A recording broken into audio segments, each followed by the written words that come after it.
what's up everybody? I'm back, and today we're going to talk about my top 5 foiling tips for beginners and intermediates. Now keep in mind that when I speak about foiling, I'm talking about windfoiling and windsurf wave foiling because that's what Lisa and I have been into this season. Just to give you a little bit of background so you know where I'm coming from, Lisa and I have been windsurfing for about 10 years. And this year we got into windsurf wave foiling. It's been a fantastic adventure. We've really gotten out in some waves. And I think at this point now we're at the intermediate level. So I want to make this video because over my career, both in windsurfing and now with windfoiling, one of the things I've found is that I learn an awful lot from expert and advanced riders. But I also learn a lot from riders that are just a little bit better than me, who are just learning some of the things that I've been trying to learn, but they figured it out and then they can help me. So I want to give you that perspective. I'm not an expert when it comes to windsurf wave foiling or windfoiling. I am not even advanced. I'm just beyond the beginner stage. I classify myself as intermediate. So let's get into it and I'll give you my top 5 foiling tips.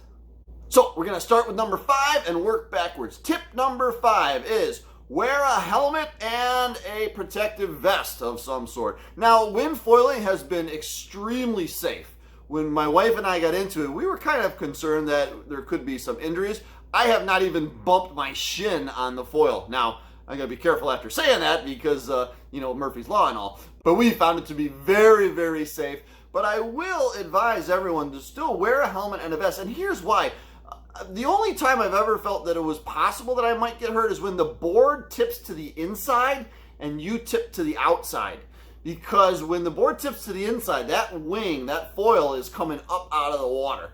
And it's sticking out of the water. And if you happen to fall that direction, well, there's a possibility you could hit that wing. That's really the only time I've ever felt that there was any chance of incurring an injury. So wear the helmet, wear the vest. It's just good common sense. And a lot of people say, oh, you got to be so careful that you don't break the nose of your board when you fall too. I have not had that experience at all. I've fallen hundreds of times and never once felt like the mast was going to hit the nose of the board or there's not even a dent on it. What I will say is you're probably going to put a hole in your sail sooner or later because when you fall, sometimes you fall on the sail and your harness line. Your harness will poke the sail. So keep that in mind. Hey, it's an expensive sport. So you just got to deal with it. Tip number 4 is forget about the jibe. Eventually, yes, you're going to work on the jibe, but in your beginner and even as you get into the intermediate stage, don't worry about the jibe. What I would suggest instead is really work on carving downwind. Really work on getting more aggressive carving downwind, and then little by little you'll start to come around more. Once you get to the point where you can comfortably carve 90 degrees or even further into a turn, then you may want to start thinking about doing the jibe. In the meantime, work on your carving tacks.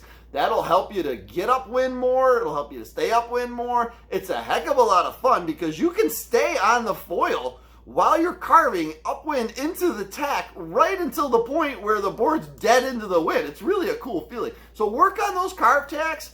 Forget about the jibe in the beginning and work on carving hard downwind. I think that'll help you progress really fast and you'll have a lot of fun too. Tip number 3, get good at going upwind. Well, first of all, when you get good at going upwind, then you can have a lot of real estate so you can ride downwind and enjoy the downwind aspect. Number 2, it's safer if you can stay upwind because if you have obstacles downwind, you're going to be able to avoid those very, very easily. But how do you get upwind? How do you stay upwind?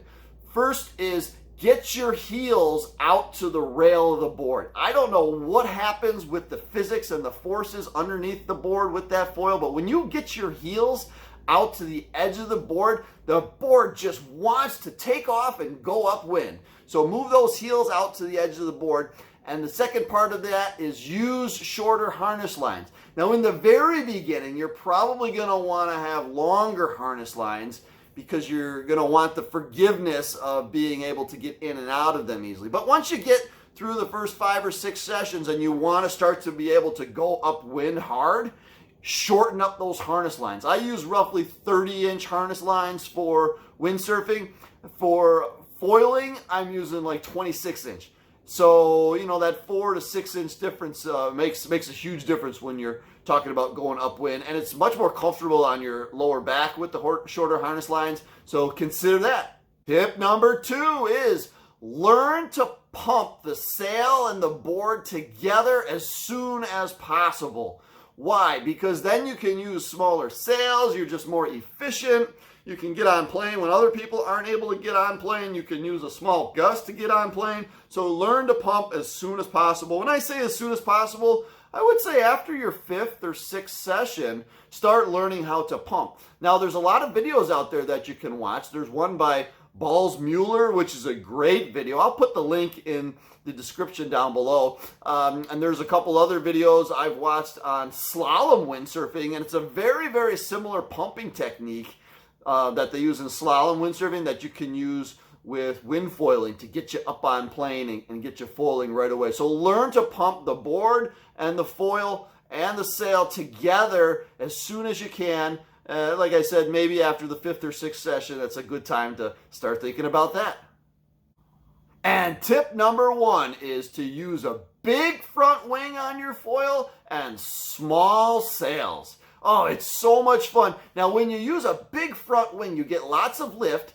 One of the benefits to that as a beginner is you don't have to go real fast to stay on foil. So it gives you more confidence, it avoids injuries more, and it just makes everything that much easier. So get a big front wing, and when you have a big front wing, you can use smaller sails because you don't need all the power from the sail. You're getting so much lift from the wing.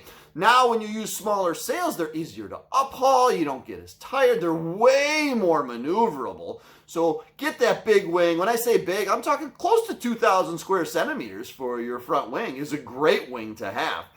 Once you have a wing that big, you're going to have a blast riding small waves. Once you get out in some 2 to 3 foot swell, you're going to have so much fun if you have a big front wing and small sails, because you'll be maneuverable. You'll be able to play on this on the small swell and have a really, really great time. So those are my top 5 tips for foiling for beginners and intermediates. I hope it's helpful. Get out there, get more water time, have fun, and please subscribe to this channel. I'm really trying to expand this channel, and when you subscribe, you'll get more videos like this that I really hope can help you, and it makes a big difference for my channel. So thank you very much, and I'll see you on the water.